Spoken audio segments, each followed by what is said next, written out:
जय हिंद दोस्तों। देखिए, जैसा कि आप लोग जानते हैं दोस्तों कि अभी भारतीय डाक विभाग में एक अच्छा वैकेंसी आया है जो कि जीडीएस का, जिस पर कोई एग्जाम वगैरह नहीं है, आपका 10th का मार्क्स के आधार पर उस पर सिलेक्शन हो रहा है। तो दोस्तों उसका ऑनलाइन भी अभी चल रहा है, लेकिन उस पर हम जब वीडियो बनाए तो आप लोगों ने बहुत ज्यादा क्वेश्चन पूछा उस वीडियो में कि सर देखिए इतना तरह का आप लोगों ने क्वेश्चन पूछा और भी तमाम क्वेश्चन पूछा, जिसके बारे में इस वीडियो में हम बताएंगे। सबसे ज्यादा जो सवाल विद्यार्थी पूछ रहे हैं कि कितना परसेंटेज में भरना चाहिए कि नहीं भरना चाहिए।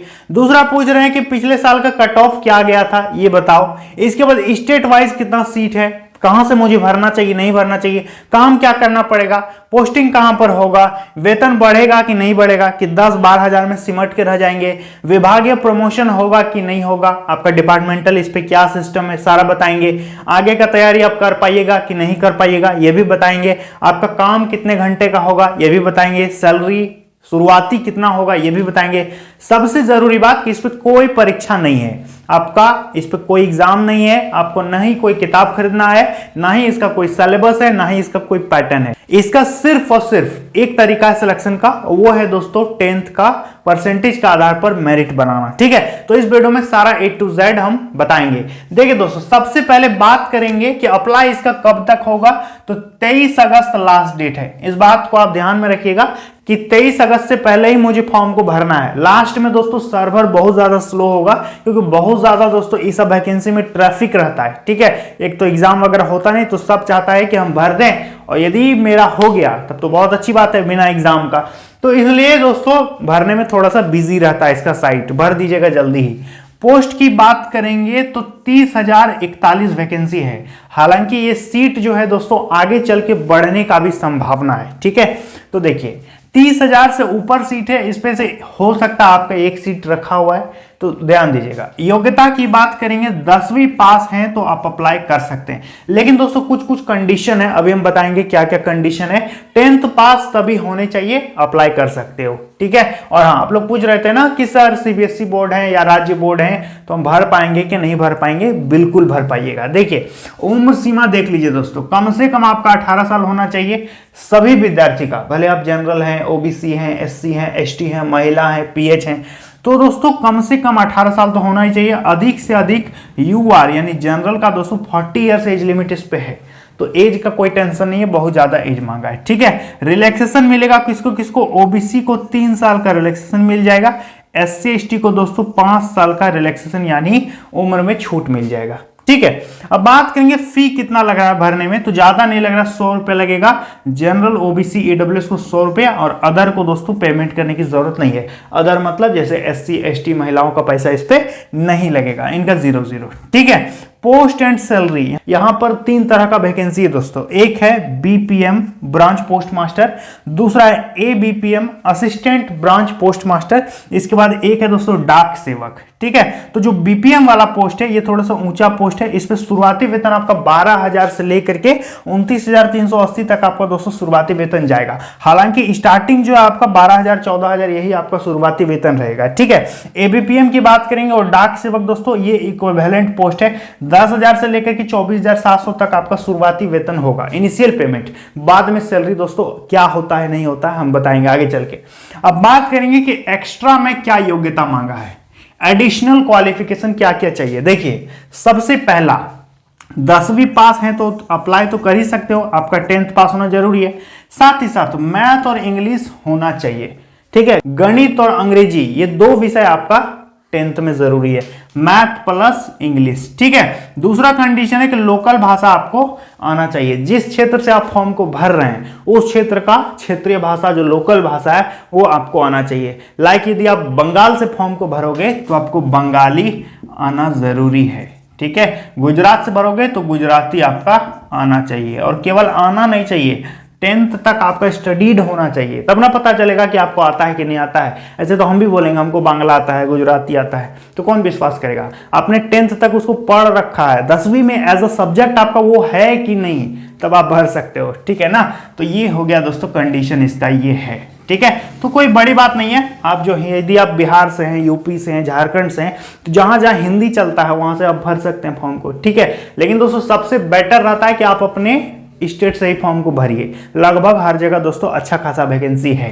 दूर जाने की कोई ज़रूरत इस पे मुझे नहीं लगता कि आपको पड़ेगा। ठीक है, लोकल भाषा आपको आना चाहिए। कंप्यूटर का नॉलेज मांगा है, नॉलेज मतलब ज्ञान, सर्टिफिकेट नहीं मांगा है। नॉलेज मतलब ज्ञान, कंप्यूटर में आपको काम करने का ज्ञान होना चाहिए। ठीक है, ऐसा नहीं लिखा कि इस पे टेस्ट होगा आपका ज्ञान का, मतलब होना चाहिए ज्ञान कि कंप्यूटर क्या है, कीबोर्ड क्या है, माउस क्या है, थोड़ा बहुत आना चाहिए। नहीं भी आता है तो फॉर्म भर सकते हैं, बाद में धीरे धीरे सीख लीजिएगा। ठीक है, साइकिल चलाना आना चाहिए, ये कोई योग्यता नहीं है दोस्तों, बस ऐसे ही है। साइकिल चलाना तो सबको आता ही आता है आज के जमाने पे। ठीक है, तो ये कुछ कंडीशन है जो आपको फॉलो करना पड़ेगा। ठीक है, अब बात करेंगे कि चयन का प्रक्रिया क्या है। तो देखिए दोस्तों, चयन का प्रक्रिया, यहां सबसे वीवीआई हम लोग बात करेंगे। ठीक है, देखिए चयन प्रक्रिया क्या है, तो मेरिट लिस्ट बनेगा। ठीक है, सिस्टम जनरेट करेगा, ऑटोमेटिक मेरिट लिस्ट बनाएगा। ठीक है, आप जो फॉर्म भर रहे हो, तो जो परसेंटेज भर रहे हो, फिल कर रहे हो, उसी पे दोस्तों इंडिया पोस्ट की वेबसाइट पर सिस्टम जनरेट करेगा, ऑटोमेटिक लिस्ट बना देगा। ठीक है, उसी से आपका यहाँ पर 10th के परसेंटेज के आधार पर एक मेरिट बनेगा, एक सूची बनेगा और आपका सिलेक्शन होगा। इस पर किसी भी प्रकार का कोई एग्जाम नहीं है, इस पर परीक्षा ही नहीं होता है। ठीक है, इसका सिलेक्शन प्रोसेस यही चलता आ रहा है और यही दोस्तों अभी चल रहा है। ठीक है, तो ये इस पे नो एग्जाम, किसी भी प्रकार का कोई एग्जाम नहीं है। तो मौका तो है आपके लिए, यदि आपका अच्छा खासा परसेंटेज है तो हो सकता है कि आपका एक सीट पक्का है, बिना एग्जाम बिना मेहनत का आपका एक सीट इस पे हो सकता है। तो ये मे भी है दोस्तों, बहुत सारे विद्यार्थियों को हो भी जाता है, बहुत सारे मैक्सिमम का नहीं होता है। तो देखिए, सबसे पहले हम लोग बात करेंगे कि पिछले साल का कट ऑफ क्या गया था।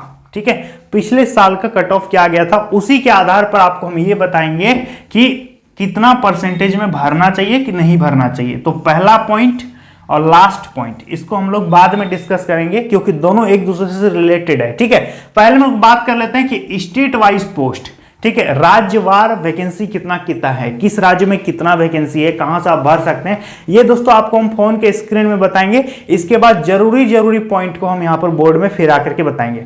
तो सबसे पहले स्टेट वाइज वैकेंसी जो नोटिफिकेशन है उसको फोन के स्क्रीन में देखते हैं, इसके बाद फिर से बोर्ड पे हम आते हैं और आपको बताते हैं। तो चलिए चलते हैं फोन के स्क्रीन में। देखिए दोस्तों, आपको हम यहाँ पर स्टेट वाइज वैकेंसी के साथ साथ भाषा भी बता रहे हैं कि कहाँ कहाँ कौन सा लैंग्वेज दिया गया। देखिए, इंडिया पोस्ट जीडीएस शेड्यूल 2, यानी ये दोस्तों दूसरी बार 2023 का वैकेंसी आया है जीडीएस के लिए। ठीक है, 2023 स्टेट वाइज वैकेंसी डिटेल्स। यहाँ पर दोस्तों सबसे पहला एक नंबर है उत्तर प्रदेश, जहाँ की लोकल भाषा हिंदी है, 3084 वैकेंसी है। उत्तराखंड में देख सकते हैं हिंदी है, 519 वैकेंसी है। बिहार की बात करेंगे तो हिंदी है, 2300 सीट है। छत्तीसगढ़ में देखिए दोस्तों हिंदी है, 721 वैकेंसी है। दिल्ली की बात करेंगे तो यहाँ भी हिंदी है, यहाँ पर 22 वैकेंसी है। राजस्थान में देखिए हिंदी है और 2031 यानी 2031 वैकेंसी है। अब बात करेंगे हरियाणा का तो ये भी हिंदी है, 215 सीट है। हिमाचल प्रदेश हिंदी है, 418 वैकेंसी है। जम्मू एंड कश्मीर हिंदी और उर्दू दोनों चलेगा, 300 वैकेंसी है। ठीक है, अब बात करेंगे झारखंड का तो यहाँ हिंदी है, 530 सीट है। एमपी मध्य प्रदेश देखिए हिंदी है, 1565 सीट है। केरला की बात करेंगे तो यहाँ का भाषा है मलयालम, क्या है मलयालम, यहाँ पर 1508 वैकेंसी है। पंजाब की बात करेंगे तो यहाँ पर पंजाबी भाषा है, 336 वैकेंसी है। महाराष्ट्र में देख सकते हैं दोस्तों, महाराष्ट्र में कोंकणी और मराठी दो लैंग्वेज यदि आप जानते हैं तो भर सकते हैं। महाराष्ट्र में 3154 वैकेंसी है, तो काफ़ी ज़्यादा सीट है। इसके बाद बात करेंगे दोस्तों नॉर्थ ईस्ट में बंगाली, हिंदी, इंग्लिश, मणिपुरी, इंग्लिश, मिजो, ये दोस्तों कोई भी लैंग्वेज है तो आप अप्लाई कर सकते हैं। टोटल 500 सीट है नॉर्थ ईस्ट में। ठीक है, अब बात करेंगे उड़ीसा, यहाँ पर उड़िया भाषा है, 1279 वैकेंसी है दोस्तोस्तों। अब बात करेंगे कर्नाटक का, कन्नड़ भाषा चलेगा, 1714। तमिलनाडु तमिल भाषा है, 2994 सीट है। तेलंगाना में तेलुगु चलेगा, 861 वैकेंसी है तेलंगाना में। अब बात करेंगे दोस्तों असम में तो असमीज, असोमिया, बंगाली, बांग्ला, बोडो, हिंदी, इंग्लिश, ये सारा भाषा चलेगा, 855 सीट है असम में। बात करेंगे गुजरात, यहाँ पर गुजराती है, 1850 सीट है। वेस्ट बंगाल की बात करेंगे तो यहाँ पर बंगाली, हिंदी, इंग्लिश, नेपाली, इस पे 2127 सीट है वेस्ट बंगाल में। ठीक है, आंध्र प्रदेश देखिए यहाँ पर तेलुगु है, 1058 वैकेंसी है दोस्तों आंध्र प्रदेश यानी एपी में। तो ये है दोस्तों स्टेट वाइज वैकेंसी, हमने आपको A to Z बता दिया। तो दोस्तों आप लोगों ने देख लिया, स्टेट वाइज वैकेंसी हमने आपको बता दिया। अब बात करेंगे कि काम क्या क्या करना होगा। तो देखिए, यदि आपका इस पे सिलेक्शन होता है बीपीएम में तो आपको पोस्ट ऑफिस में रहना होगा। ठीक है, और यदि आपका एबीपीएम और डाक सेवक में मिलता है तो आपको डोर टू डोर यानी इधर उधर जा करके आपको ड्यूटी करना होगा, डाक ले जाना होगा, जो भी आएगा वो आपको जो पार्टिकुलर आदमी का होगा उसके पास पहुंचा देना होगा। ठीक है, तो ये होगा। और काम क्या करना होगा ये तो पता ही है, और आपको पता है कि अभी IPPB यानी इंडिया पोस्ट में बैंकिंग वाला भी काम चलता है। ठीक है, तो बैंकिंग वाला भी काम आपको करना पड़ सकता है। ठीक है, टिकट की बिक्री करना, या फिर जो भी डाकघर देखे ही हो ना, डाकघर में उतना ज़्यादा काम नहीं होता है। ठीक है, तो प्रेशर नहीं है, बहुत मस्त वैकेंसी है, भरिएगा जरूर। ठीक है, तो काम समझ गए दोस्तों, जॉब प्रोफाइल बहुत अच्छा। पोस्टिंग कहाँ पर होगा तो ये आप पर डिपेंड करता है कि आप कहाँ पर पोस्टिंग लेना चाहते हैं। जैसे यदि आप बिहार के हैं और भर देते हो झारखंड में और हो जाता है सिलेक्शन, तब तो आपका झारखंड में पोस्टिंग हो जाएगा। लेकिन आप अपने राज्य से ही भरो, सबसे बेस्ट रहेगा। अपना जो आसपास का एरिया है वहाँ से भरो, नज़दीक में पोस्टिंग होगा। सैलरी भी शुरू में दोस्तों कम ही रहता है इस पर, तो आपको भी अच्छा लगेगा। तो पोस्टिंग आपके ऊपर डिपेंड है कि आप कहाँ से जॉब को लेना चाहते हो। पोस्ट प्रेफरेंस भरने बोलेगा तो वहाँ भर दीजिएगा जहाँ जहाँ आपको करने का मन है। ठीक है, वेतन बढ़ेगा या नहीं बढ़ेगा तो दोस्तों अभी जो JDS में काम कर रहे हैं, जिसका सिलेक्शन 3 साल 4 साल पहले हुआ है, उनसे आप पूछना कभी, जी बिल्कुल वेतन बढ़ जाता है दोस्तों, और आगे चल के वेतन काफ़ी अच्छा होता है। शुरुआती में इतना ही रहता है इस सब में, इससे डिमोटिवेट आपको नहीं होना है। आगे चल के सैलरी में काफ़ी ज़्यादा इजाफा यानी बढ़ोतरी देखने को मिलती है। ठीक है, तो वेतन बढ़ेगा, इसके लिए निश्चित रहिए आप। इसका विभागीय प्रमोशन होगा कि नहीं होगा, जी बिल्कुल इस पे भी आपका होगा, विभागीय प्रमोशन होगा। डिपार्टमेंटल जो एग्जाम होगा उसके माध्यम से भी आप ऊंचे ऊंचे पदों पर जा सकते हैं। जैसे कि हर विभाग में अपना अपना एक डिपार्टमेंटल एग्जाम होता है। ठीक है, तो डिपार्टमेंटल एग्जाम देकर के आप ऊंचे पदों पर जा सकते हो, या फिर आपका जो टाइम आएगा, जो इंटरवल होगा, उसमें आपका प्रमोशन भी होगा। तो सब चीज होगा, प्रमोशन भी होगा। ठीक है, आगे का तैयारी हो पाएगा कि नहीं हो पाएगा तो देखिए दोस्तों, इसका काम जो है ज़्यादा नहीं रहता, लगभग 6 घंटा मैक्सिमम इतना आपको काम करना होगा। ठीक है, और यदि आउटडोर दे दिया फील्ड में लेटर वगैरह पहुंचाने तो पहुंचाइए, नज़दीक में है, इसका बाद आपका काम खत्म, आप अपना तैयारी कर सकते हो। तो आगे का तैयारी के लिए कोई दिक्कत नहीं है। ये विभाग, ये जॉब ही ऐसा है कि इस पर आपको भरपूर टाइम मिलेगा आगे के तैयारी के लिए, पढ़ने के लिए। आप UPSC, BPSC, JPSC जो भी PCS वगैरह है उसका तैयारी कर सकते हो, SSC CGL वगैरह का तैयारी कर सकते हो। तो काफ़ी अच्छा दोस्तों अपॉर्चुनिटी है। अब हम लोग बात करेंगे कि पिछले साल का कट ऑफ कितना था। तो देखिए दोस्तों, हर साल इसका कट ऑफ आप देखोगे तो कितना जाता है, लगभग देखोगे कि 90% से ऊपर वाले का ही इस पे सिलेक्शन आपको देखने को मिलता होगा। ठीक है, 91%, 94%, 99%।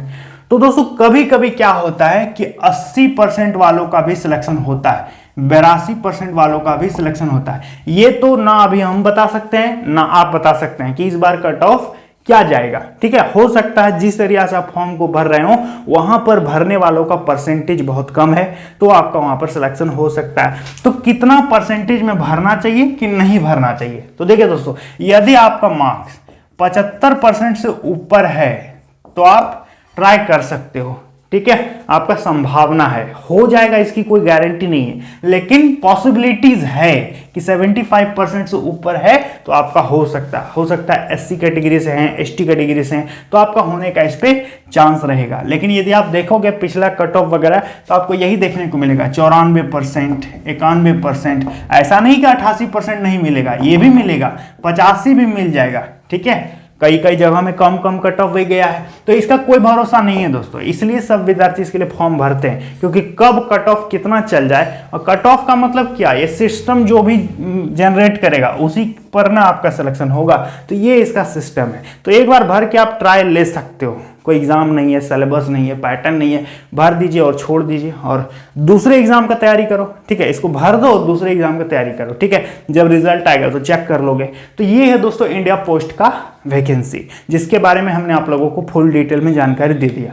तो जो भी वैकेंसी आएगा और भी इसका रिजल्ट आएगा, सारा चीज चैनल पर आपको मिलेगा, इधर उधर भटकने की जरूरत नहीं है। तो आप हमारे चैनल को सब्सक्राइब कर लीजिएगा, घंटी को ऑल पे प्रेस करके रखिएगा, और किसी भी प्रकार की कोई दिक्कत हो तो कमेंट बॉक्स में जरूर बताइएगा। टेलीग्राम ग्रुप को ज्वाइन कर लेना, इसका PDF हम दे देंगे। ठीक है, तो चलिए दोस्तों आज के लिए इतना ही, मिलता है अगले वीडियो में बहुत जल्द। तब तक के लिए जय हिंद।